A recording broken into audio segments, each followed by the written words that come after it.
nowadays I believe is an Indian. You look at our problems and how God or divinity is solving it. Effectively, our economy looks bigger and better because our competitors, our peers' economy is looking in a bad shape.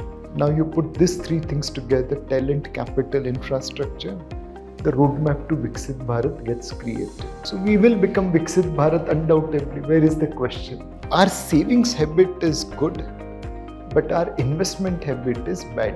One generation of Indians will have to work hard. There's no choice. A right entrepreneur will figure out a way to ride India wave. I think next government's priority will be healthcare and education, both using digitization.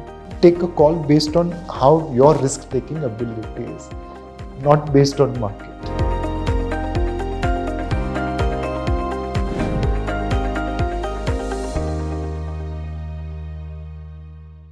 So my name is Shekhara and I am from WMG. Hi, Srinivasan, I am from John Distilleries. Hi. I am Paul John from John Distilleries.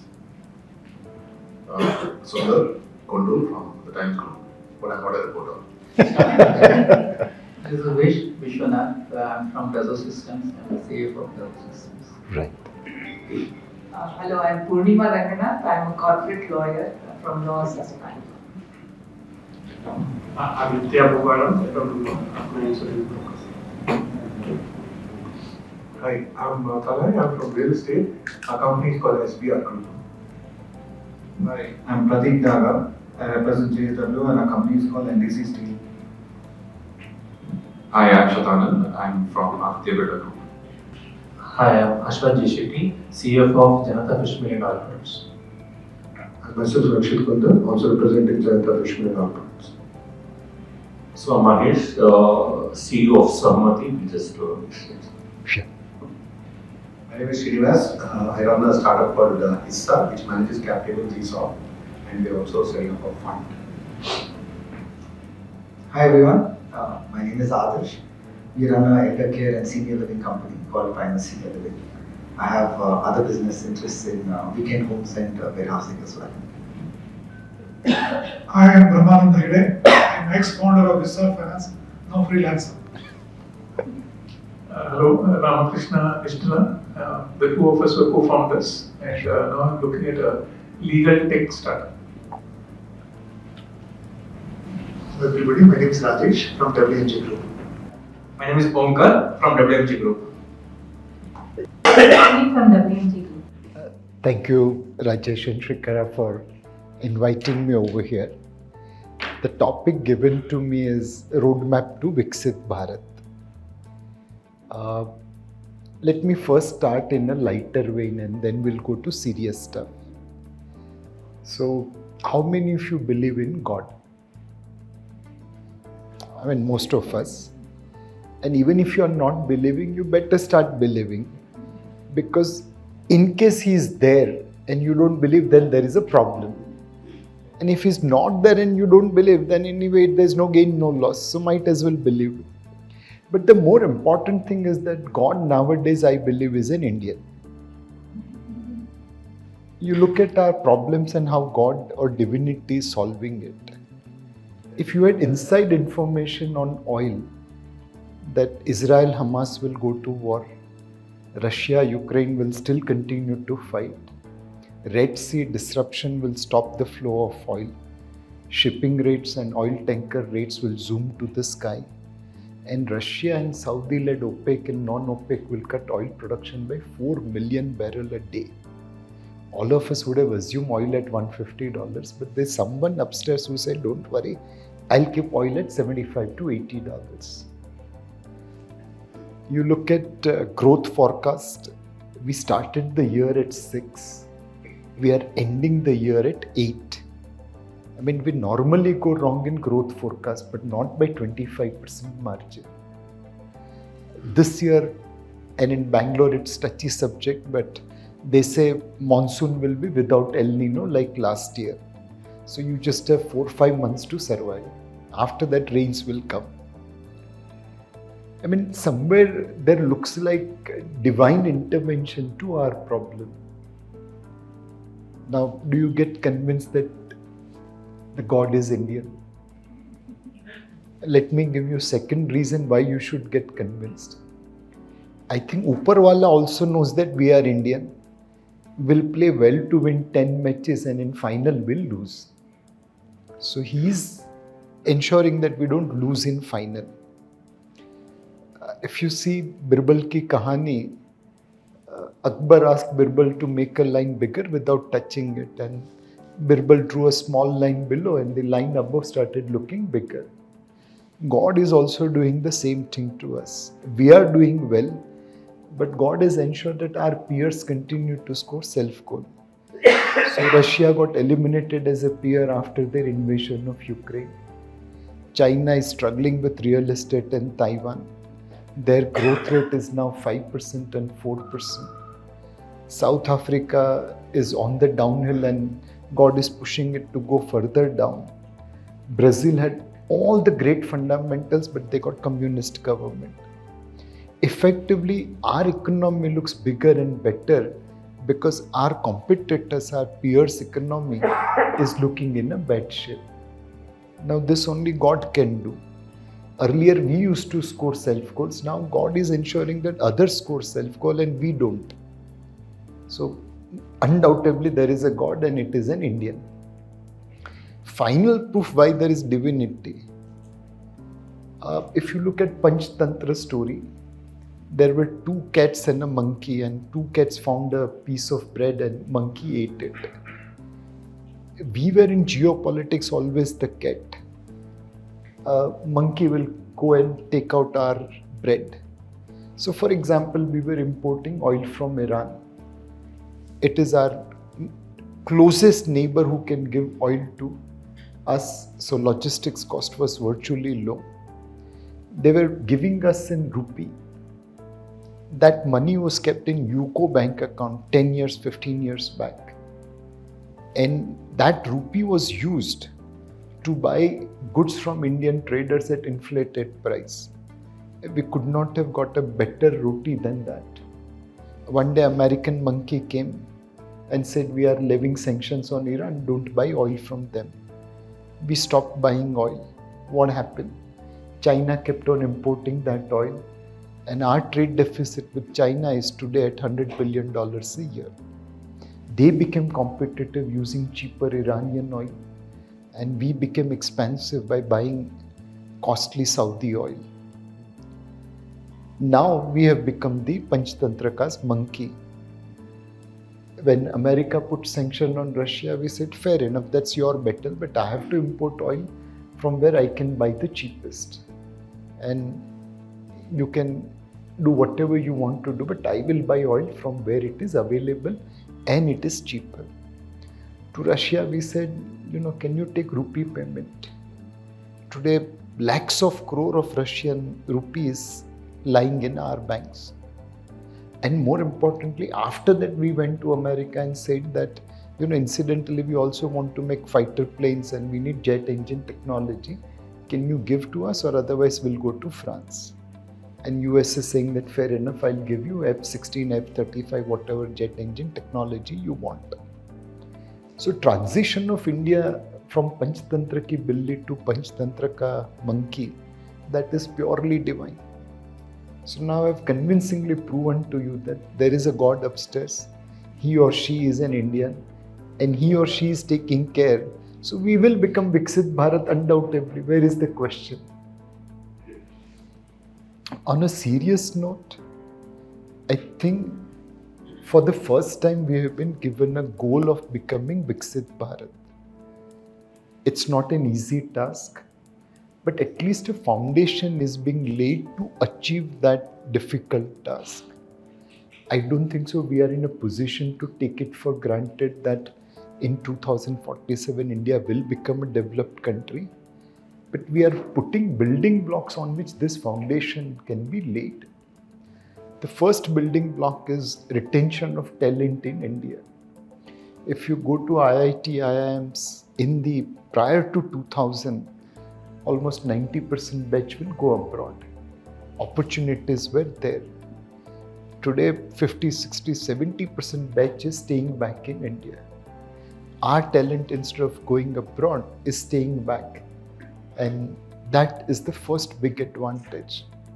Now we are hearing that even talent which went out is returning back. About 75 scientists from US and Europe are returning back to India for doing basic work. When we exported Satya Nadellas and Sundar Pichais and Arvind Krishnas of the world, they started working there and today are heading Microsoft and Google and Adobe and so on and so forth. When this talent stays back in India, will they create Microsoft? Answer is no. But will they create a company which will be equivalent of smaller version of Microsoft? Answer is quite likely. Today, Rajesh bhai, there is a news about a startup in India where Nvidia is very bullish, and I don't remember the name, but I'm sure many of you would have got it on WhatsApp. Now, can you ever imagine Nvidia becoming bullish on a startup in India for their AI chip related work? 1 out of 4 chip designed in the world is today designed and developed in and around Bangalore. There are 230 global capability centers working in and around Bangalore which are designing chips. From those design centers, some Nandan Nilekani, some Narayan Murthy, some Azim Premji will come out and they'll set up their own chip designing unit eventually. So talent retention is the biggest advantage India is getting. Now, talent without capital has no meaning. You require capital to support talent. Today, fortunately, we have private equity venture capital system where people are able to raise capital if they have business idea. Today, it's not that Tata's son or Birla's daughter or Ambani's son will be able to set up businesses. Many middle class people with fire in the belly and business idea is able to set up businesses. India's largest broking company is in Bangalore. It's not in Mumbai. It's not run by a Gujarati Marwadi. I mean, Kotak was the largest broker. They have money also and they have brain also, and yet they surrendered to Zerodha. Talent and capital is making the biggest difference. And on top of it, now look at infrastructure. Now, while our city infrastructure is bad, outside of city infrastructure has started developing. Roads, ports, power, telecom, airport, rail electrification. Slowly and steadily we are moving from infrastructure deficit to infrastructure availability. Today, we have learned that it takes about 5 hours for a cargo to move from a factory in Bangalore to get loaded onto the aeroplane. Bangalore customs has become model customs in India where clearance times is less than 5 hours. Now, can this be replicated in other parts of the country? So there is infrastructure coming into play. Now you put these 3 things together, talent, capital, infrastructure, the roadmap to Viksit Bharat gets created. And already we are seeing certain good signs. For example, between 2004 and 2014, India and Sub-Saharan Africa countries' GDP was moving in tandem. Now, we are moving way ahead of Sub-Saharan Africa GDP. So clearly our GDP is accelerating. From 10th largest economy in 2014, we have become 5th largest, and in a couple of years, we should become 3rd largest. So what we are seeing getting differentiated vis-a-vis Africa is also seeing getting differentiated vis-a-vis rest of the world. And this growth is coming with prudence. Unlike US, UK, Spain, Canada, where the debt to GDP ratio is running at 100%, 150%, 200%, 250%, our debt to GDP ratio is still 80%. I'm not mortgaging my kids' future to survive in my present. But the American parents will not be able to say that. US is 7 times bigger than us in GDP. Their credit card debt is 40 times higher than us. And their student loan is 90 times higher than us. In fact, their student loans of all Americans is more than all the loans Indians have taken, including auto, housing, personal, student, credit card, everything. In India, if we take housing loan, all of us do prepayment, and 30-year housing loan gets prepaid within 8 or 9 years on an average. In America, day will come when kids will pay for student loan of their father and mother. That's the kind of situation which is going to come over there. So we are laying the foundation with talent, capital, infrastructure, and a reasonably good economics. Now, obviously, there will be challenges which we'll have to overcome. The first and the biggest challenge is technology. We missed out on industrial revolution, and for next 200 years, thanks to colonization, our growth rate becomes zero. For 200 years, from 1950 to before, we just didn't grow. Now, if we miss AI, ML revolution, can our growth rate plummet? There are few examples which gives you confidence that we will be able to overcome technological challenge.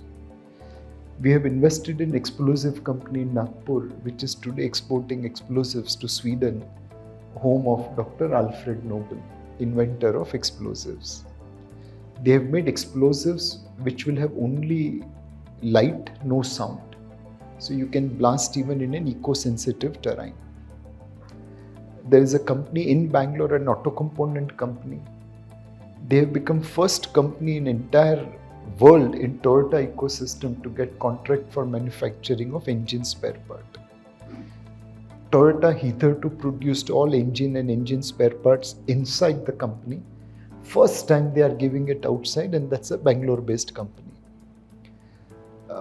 There is a company whose IPO has very recently come from Rajkot. They make CNC machine. Their machines are 40% cheaper than their competitor, and they are making of such quality that Apple is using that to make iPhones in Hosur. There's another company whose IPO has come. In the entire Mitsubishi ecosystem of vendors who make turbine, they are the only company which has delivered a particular fineness of metal which Mitsubishi wants for making next generation turbine. So whether they are established companies like Tata's, Birla's, Ambani's, Adani's, or they are small and medium enterprises, there is hope that India should be able to capture technology wave, and we won't miss this out like industrial revolution. This is more of an exception to the rule than the rule yet, but I think we are moving in right direction. The second challenge which we will face is power.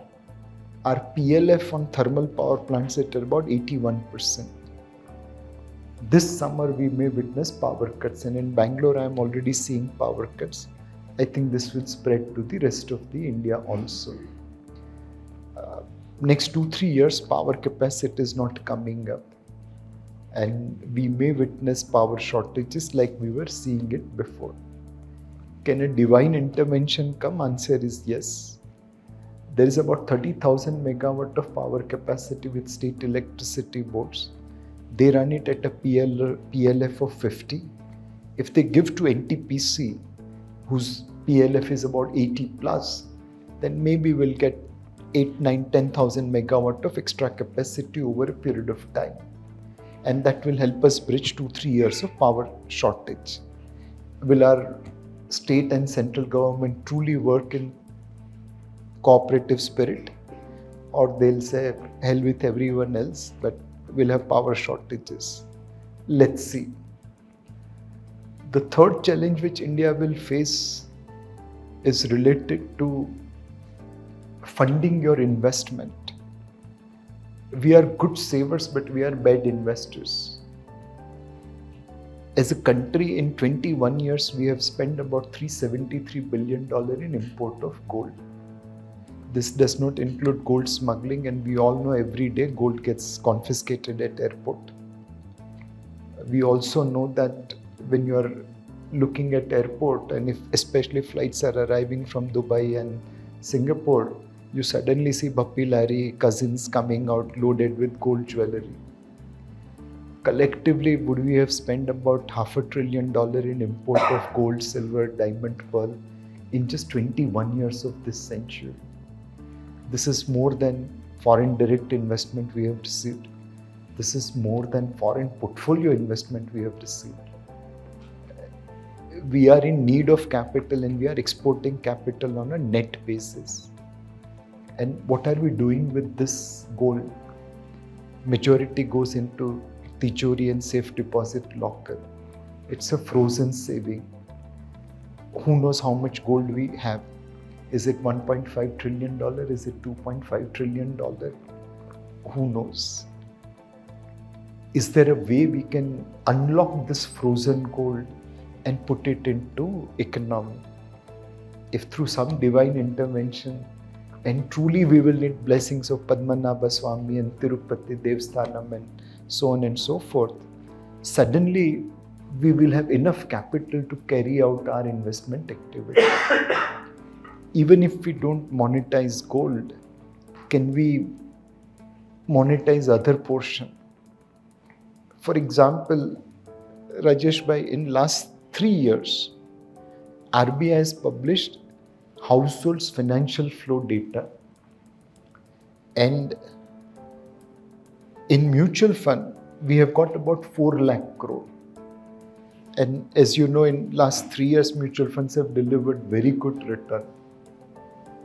But households have put 9 lakh crore in currency notes. And currency note is depreciating asset. Inflation hits currency notes year after year.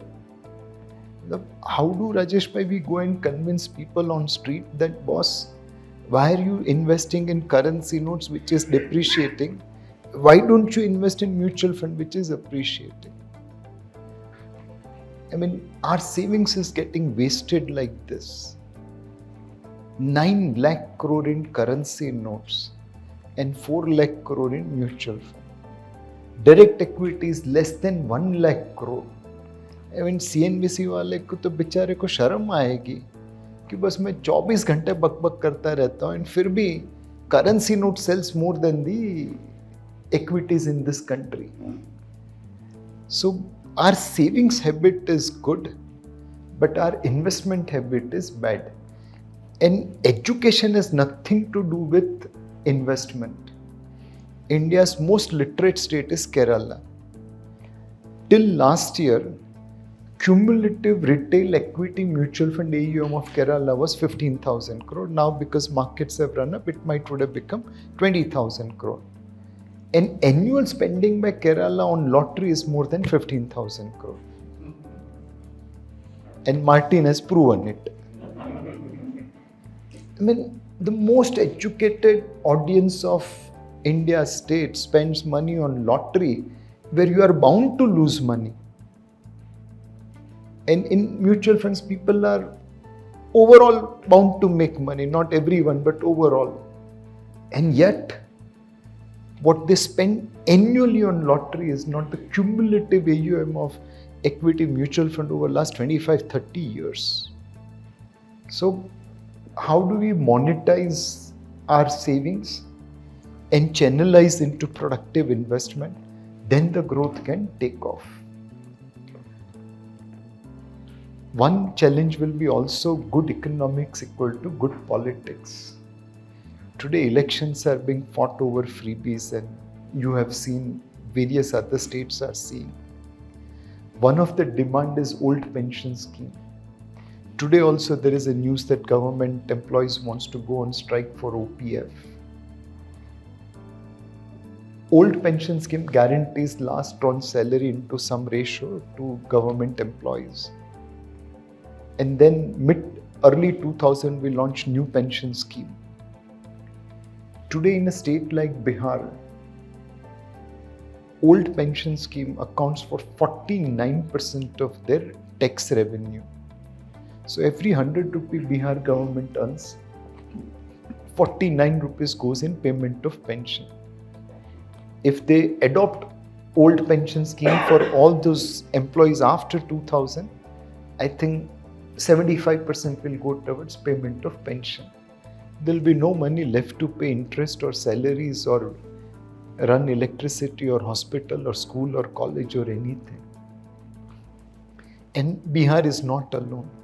There are so many states which are somewhere in that line. Entire Northeast, more than half of revenue goes only in payment of pension. When we work with government people, they also want old pension scheme because it's guaranteed return. And I have to tell those young guys that, if you adopt this, your salary and your contribution will be used to pay old pension scheme to other employees. By the time you retire, there will be no government, there will be no country, and there will be no pension. तो कुछ मिलने वाला नहीं है. And yet they are willing to take the risk of guaranteed pension, and they are all pushing for OPF. We can't afford to score a self-goal like that. We need to ensure that freebies remain under control, and we are able to create good economics equal to good politics. I think we have a reasonably good chance to become Viksit Bharat by 2047. Talent, capital, infrastructure will all come into play. Our entrepreneurs will go and master the art of technology. We just need to channelize our savings so that we can support them in investment.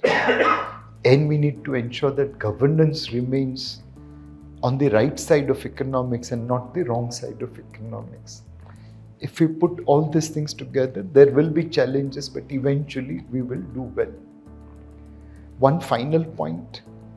Today there are states which are as big as yesterday's India. So Maharashtra's GDP today is equivalent to India's GDP in 2005. In 17 years, Maharashtra reached where yesterday India was.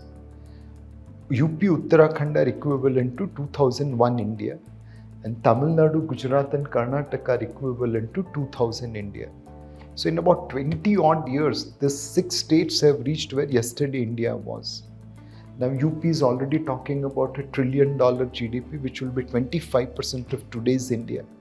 Maharashtra obviously is talking about $1 trillion, and very soon Gujarat, Tamil Nadu, Karnataka will talk about $1 trillion. Over the next 20 years, if these states continue to work as hard as last 20 years, they will create probably equivalent of today's India. So effectively 5 times today's India will be created in these 6 states over the next 20 years. And then there are 23 other states which are also doing something. Obviously that journey will have its own ups and downs and we'll have to manage challenges. But we have done that in the past and will do it in the future. Put together, can we create a roadmap to the Viksit Bharat? Answer is yes. The journey will be tough, we'll all have to work hard. But I think today we have all the necessary ingredients to achieve that Viksit Bharat goal. And let's hope and pray that we are successful.